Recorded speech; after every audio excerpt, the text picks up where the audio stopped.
దీంతో కష్టం ఉంది, నష్టము ఉంది. ఇది ఉరేసుకొని చచ్చిపోయేదానికి పనికి వస్తుంది. అంతేకాకుండా ఈ తాడుతో ఎన్నో ఆరోగ్యకరమైన విషయాలకు ఉపయోగపడుతుంది.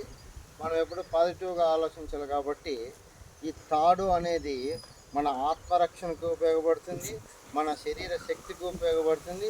అత్యంత బలమైనది తాడు అని నేను నమ్ముతూ ఉన్నాను. మీరు కానీ నమ్మడానికి నమ్మకం కలిగించడానికి చెప్తున్నాను. ఎందుకంటే తక్కువ స్థలంలో, తక్కువ ప్లేస్లో మనం ఏ కార్యక్రమమైనా చేయాల్సి వచ్చేదంటే ఈ తాడే.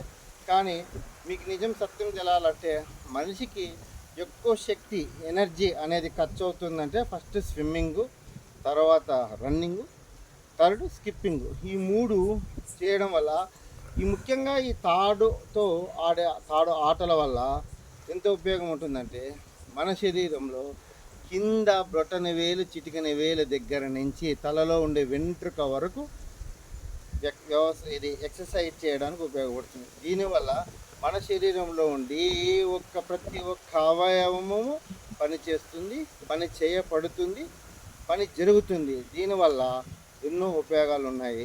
దీన్ని నిరూపించడానికి ఫర్ ఎగ్జాంపుల్ మనం ఎక్కడ నడవైతే మన పూర్వకాలంలో పాతల కాలం మా స్టడీస్లో అయితే ఇప్పుడున్న విద్యార్థులకు, టీచర్లకి స్కిప్పింగ్ అంటే కానీ చాలామందికి తెలియదు. ఎందుకంటే యూట్యూబ్లో వచ్చినా కానీ స్కిప్పింగ్లో వెరైటీస్ కానీ ఏం కానీ చేసేవాళ్ళు కానీ తక్కువ. ముందు మా కాలంలో అయితే ఆడపిల్లలకైతే, ముఖ్యంగా ఆడపిల్లలు అయితే ఇట్లా ఆడుతుంది. ఏ విధంగా ఇట్లా ఫస్ట్ ఆడపిల్లలు ఆ టైపు ఒక ఆట ఆడుతుంది. ఇప్పుడు ఈ కాలక్రమేణా కొన్ని మార్పులు రావడం వల్ల ఎన్నో రకాలైన స్కిప్పింగ్లో వెరైటీసు, స్కిప్పింగ్లో మధ్యలో ఇంప్రూవ్మెంట్కి ఈరోజు బాక్సింగ్ కావాలంటే మంచి బాక్సర్ కావాలంటే స్కిప్పింగ్, మంచి రన్నర్ కావాలంటే స్కిప్పింగ్, మంచి షటిల్ కాక్ ఆడాలంటే స్కిప్పింగ్. ప్రతి ఒక్క దానికి ఇప్పుడు స్కిప్పింగ్ అనేది అవసరము. ఇందులో భాగంగా మొట్టమొదటిసారిగా నేను ఒక అడ్వకేట్గా, లాయర్గా పనిచేసిన శ్రీహరి చక్రవర్తి గారు ఇప్పుడు ఒక స్కిప్పింగ్, మామూలు స్కిప్పింగ్ ఎలా చేస్తామంటే మామూలుగా అందరూ పటా నెలకు కొడతారు. ఈ విధంగా కొట్టడం వల్ల మనకి తాడు అనేది ఈ భాగంలో అంత అరిగిపోయే పరిస్థితి. కానీ ఏ పరిస్థితిలో కానీ తాడు నేలకు తగలకూడదు, అట్లనే తాడు మనకి తగులుకోకుండా స్కిప్పింగ్ చేయాలి. దీన్ని ఏ విధంగా చేయాలని నేను నేర్పిస్తాను. ఇప్పుడు మీరు చూడండి, ఈ సౌండ్ ఇయ్యని రావాల దానిలోనే.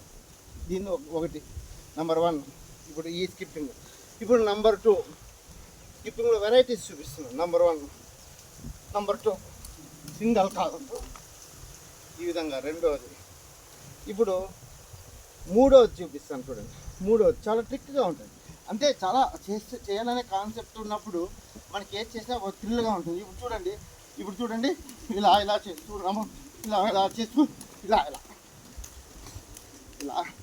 ఇలా చేయగలరా మీరు? ఎవరైనా చేయగలరా? ఇది ఒకటి. రెండవది. మూడవది ఇప్పుడు ఇంకొకటి చూడండి. మనం గాల్లో నడవడము అనేది చూస్తుంటాము. మామూలుగా మాంత్రికుల వాళ్ళు గాలిలో నడవడం ఎలాగో అది ఎలా ప్రాక్టీస్ చేయాలని చూపిస్తారు. ఇప్పుడు మళ్ళీ గాలిలో ఇది ఒక ఐటమ్. కొద్దిగా ఆయాసం అవుతుంది.